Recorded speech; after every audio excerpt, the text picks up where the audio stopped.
over the next decade, 2 decades, it is expected that there will be $150 billion worth of oil and gas extracted off your coast. It's an extraordinary figure, but think of it in practical terms.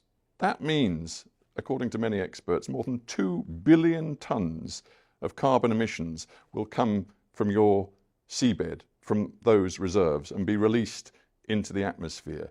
I don't know if you as a head of state went to the COP in Dubai. Let me stop you right there. Let me stop you right there.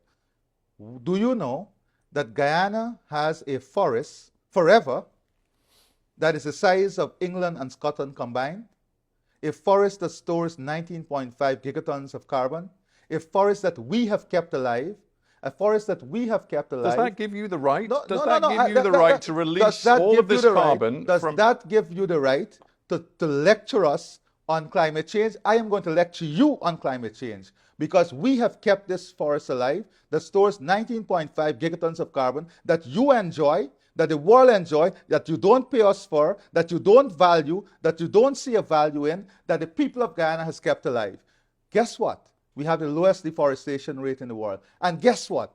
Even with our greatest exploration of the oil and gas resource we have now, we will still be net zero. Guyana will still be net zero. Isn't there a cynicism here in Georgetown, best expressed by your vice president, who said recently, because there is this climate change imperative to decarbonize, our policy is to get as much oil out of the ground as quickly as possible. Now, he said, that's harsh for those who think that you should be environmentally sound, but that is the reality of it. Those were very honest words from your vice president. And that is what we are, honest. We are practical. So you're rushing to get this oil out before any deal is done, to quote Dubai COP, to transition away from oil and gas. You can say we are rushing, but we are very practical. We have this natural resource, and we are going to aggressively pursue this natural resource because we have to develop our country. We are committed to the development of this region. We have to create the opportunity for our people because no one is bringing that for us.